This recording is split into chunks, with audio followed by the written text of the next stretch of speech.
Olá, seja bem-vinda de volta ao meu canal. Você já foi obrigada a silenciar o seu luto? Mas o que seria o luto silenciado? É aquele luto que você não pode expor, ou você não pode, você não quer se expor, né? Você silencia para proteger outra pessoa, ou você silencia para você mostrar uma força além do normal. E isso aconteceu comigo há uns 2 anos, mais ou menos, 2 anos e meio. Eu e a minha irmã, nós estávamos grávidas, era uma gravidez de menino, as duas tinham engravidado com diferença de 2 meses, mais ou menos. Só que Deus decidiu encerrar a gravidez dela faltando um mês para ela ganhar no meu sobrinho, né? Eu lido da seguinte forma com o luto de qualquer pessoa. Que ela fez uma viagem longa e em um momento a gente vai se encontrar. E foi a primeira vez que eu tive que bater de frente com o luto. Por quê? Eu não conseguia ter esse sentimento em relação ao meu sobrinho. Que viagem longa que uma criança, um bebê vai fazer sem a mãe? Então, foi passando os dias e eu nem conseguia chegar perto dela porque eu ficava com medo de machucar ela ainda mais. E eu também não consegui curtir a minha gravidez. Porque quando você perde alguém, e no caso a mãe perde o bebê, ela vai entrar no luto, é o momento dela de luto, né? Mas se você perdeu o seu sobrinho, mas vocês têm uma gravidez, instintivamente a gente já não vai entrar no luto. Você vai ter o seu luto, mas você vai ter que sair muito rápido por causa do seu filho. E aí começou uma série de conselhos, de frases, de falas que as pessoas não sabem o que falar. Eu vou até dar um cortezinho assim. Se você conhecer alguém que tá passando por um luto e você não sabe o que falar, só fala: eu tô aqui se precisar de mim. Não tenta florear, não tenta melhorar. Gente, eu ouvi muitas coisas e uma das mais difíceis que eu ouvi foi de uma pessoa que ela falou assim: nossa, que pena, toda vez que a sua irmã vê o seu filho, ela vai lembrar do filho que ela perdeu, né? Porque era na mesma idade praticamente. A pessoa não percebeu, ela não era maldosa, foi assim: só não fala. Né? Não, é melhor não falar, é melhor ficar quietinho, porque eu ficava tentando gerenciar. É um peso. Ah, peraí, a minha irmã, toda vez que olhar pro meu filho, vai lembrar do meu sobrinho que faleceu. Ai, meu Deus, e agora? Como que eu vou gerenciar isso, né? E eu lembro que até para visitar ela no hospital, porque ela teve um problema muito grave, né? A gente quase perdeu ela. E eu não tinha coragem de visitar ela no hospital. Eu não sabia se eu podia. Eu perguntava para as pessoas da minha família, eu falava assim: será que é muito ruim de eu ir lá? Será que ela vai ficar bem se ela me ver? Porque eu já estava caminhando para o final da gravidez. Então, eu estava assim, com a barriga enorme, minha barriga cresceu muito rápido. Então eu ficava perguntando e ninguém da minha família falava nada, as pessoas não tinham ideia. Quando ela perdeu, eu fiquei desesperada, eu falava assim: oh, por que ela? Ela é mais sensível, eu sou mais forte, eu sou mais velha do que ela, então eu aguentaria, ela não aguenta. Então era uma série uma série de sentimentos dentro de mim que eu não sabia gerenciar. E ao mesmo tempo que eu falava isso, questionava Deus, eu pedia perdão porque o meu filho estava ouvindo isso. Então eu ficava assim: gente, eu tô colocando um peso nele, mas ao mesmo tempo é a minha irmã. Pessoas que têm contato com alguém que está vivendo um luto, só fala, se não tiver o que falar, que o Espírito Santo te console. Eu estou aqui para o que você precisar e quiser conversar. Só isso. Não existe nada que vai florear, que vai melhorar. Pelo contrário, quanto mais você tentar florear, pior vai ficar. Então, não fala. Só não fala. Às vezes você pode estar piorando. A minha irmã também ouviu coisas terríveis que não cabe aqui no vídeo, enfim. E passando um ano do ocorrido, a minha mãe me chamou, isso aconteceu em maio, né? A minha mãe me chamou e falou: filha, não fica chateada comigo, por favor, me entenda. Mas eu queria pedir para você não postar a foto do seu filho no grupo da família, ou mandar para sua irmã, ou nos status, para sua irmã não ver, porque isso vai machucar ela. A minha mãe, ela não fez por mal, eu quero deixar isso bem claro. Ela estava tentando proteger a minha irmã. Por que ela estava tentando proteger? Porque ela também já passou pelo mesmo luto. E aí que eu quero falar pra você, as pessoas às vezes não percebem a sensibilidade de quem tá do lado. Então, aconteceu isso. A minha mãe falou por amor, mas não deixou de machucar, não deixou de doer, não deixou de me ferir. Por mais que ela falou: ai, não fique chateada. Lógico que eu fiquei. Lógico que eu fiquei muito mal, porque eu falava assim: o meu filho é uma lembrança ruim, eu não quero que ele seja uma lembrança ruim, ele é só um bebê. Nossa, eu fiquei muito mal. De prontidão, eu arquivei o grupo da família, eu arquivei o grupo das irmãs que eu tinha ela. Eu tirei todas as minhas redes sociais do celular pra eu não precisar postar. Tecnicamente escondi o meu filho, sabe? E aquilo foi a coisa mais dolorosa que eu podia fazer.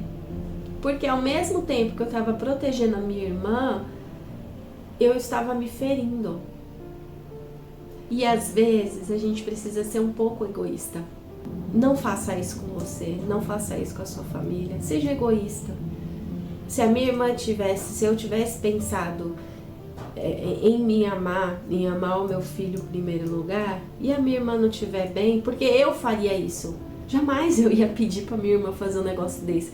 E a minha irmã não queria isso, eu tenho certeza que ela não ia querer isso. Ela nem entrou no grupo da família naqueles dias, né? Ela ficou na dela. Então, assim, foi uma conversa desnecessária. Foi uma atitude tentando protegê-la, mas acabou que não protegeu ela e me feriu. Se você tem alguém na sua família que tá passando por isso, acredite, não é assim.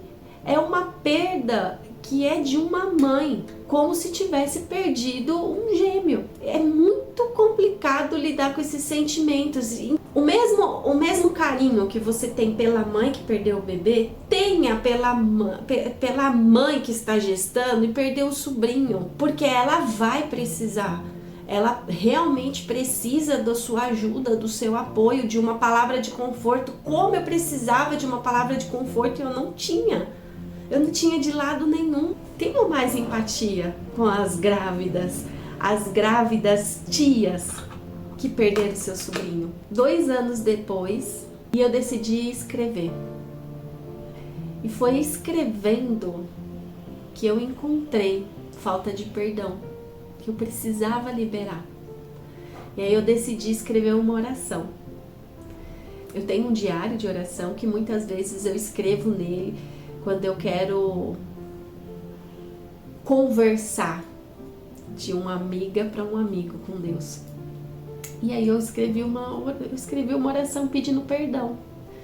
Pedindo perdão porque eu não curti a gestação como eu deveria. Pedindo perdão porque eu não me permiti ter o luto. E pedindo perdão por colocar um peso no meu filho que ele não merecia. E aí foi com 2 anos depois que começou a fazer sentido. Na hora eu pensei, eu vou gravar um vídeo, porque na época que eu precisei não tinha. Eu não pesquisei, não sei se tem, mas não tinha. E eu acredito que tem alguém que tá com o luto silenciado por algum motivo e tá precisando ouvir uma palavra de conforto. Sabe o que Deus me falou?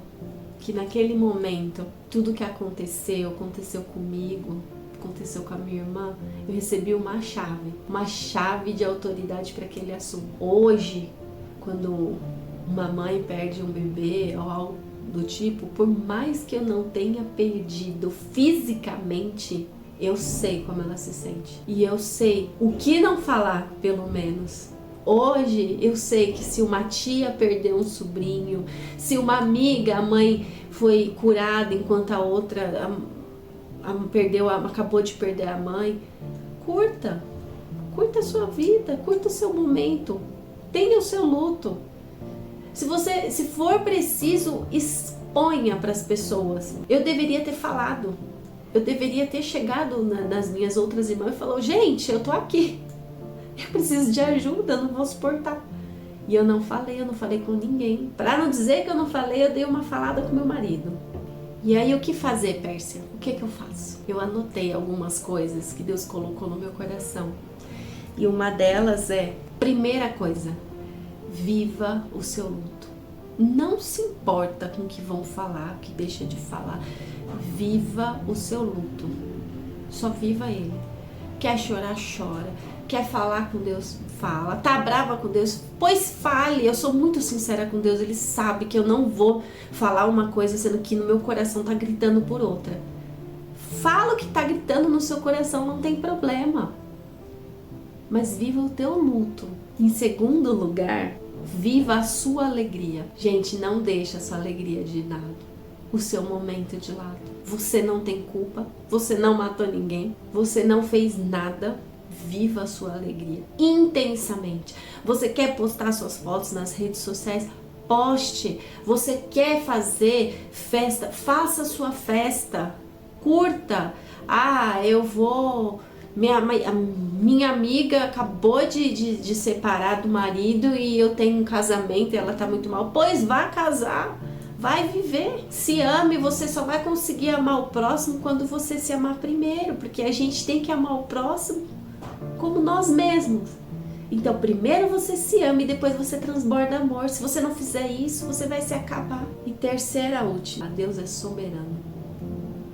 Quando a gente começa a querer resolver as coisas que foi decisão dele, a gente quer tirar a soberania de Deus e ele não gosta disso. Eu sei que nós mulheres temos uma facilidade de assumir erros, falhas, pegar mochilas, cargas que não são nossas, por amor ao outro. A gente tem isso no nosso DNA. Deus fez nós para cuidar dos nossos filhos e isso acaba transbordando para as outras pessoas, mas deixa Deus ser soberano. Não permita que ele acabe sendo colocado em segundo plano, como se a escolha fosse tua, porque não é. Separei alguns versículos que eu quero deixar para você como um lembrete. Anote em algum lugar e deixa perto. Se você está passando por isso, algo parecido, anota esses versículos e deixa ele perto ou deixa já marcado na Bíblia. E o primeiro que eu queria compartilhar com você está em Salmo 126, versículo 5. Os que semeiam com lágrimas colherão, com gritos de alegria, choram enquanto lançam as sementes, mas cantam quando voltam com a colheita.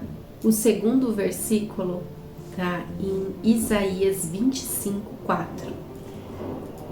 Mas tu, Senhor, és fortaleza para o pobre, torre de refúgio para os necessitados em sua angústia. É abrigo contra a tempestade e sombra contra o calor. No fundo, no final de tudo, chega pertinho de Deus, deita no colo dele e fica com ele. Passa os seus processos. Sinta se a pessoa que está passando por uma dificuldade muito grande, se a sua presença vai fazer bem para ela, isso a gente acaba sentindo. No final, eu fui visitar a minha irmã no hospital, porque ela me mandou uma mensagem falando se eu ia ver ela. E aí eu compartilhei, eu falei, eu não sabia se eu ia te magoar. Ela falou, meu Deus do céu, você é minha irmã, como que eu não vou querer te ver? Depois de um tempo, eu conversei com ela sobre o meu sobrinho, sobre o meu filho, magoar ela, e ela, de jeito nenhum. Na realidade, ele é uma alegria que nasceu no meu coração. Da mesma forma que você tinha um bebê comigo, eu tenho um bebê com você. Eu sei que tem alguém aí do outro lado que hoje está semeando com lágrimas, mas acredite, amanhã você vai colher com alegria, mesmo que seja difícil. Mesmo que às vezes a nossa alma ela fique rasgada. E a sua irmã, a sua amiga, ela não vai colocar dor nenhuma acima de você. Continua com ela perto, chama ela para perto.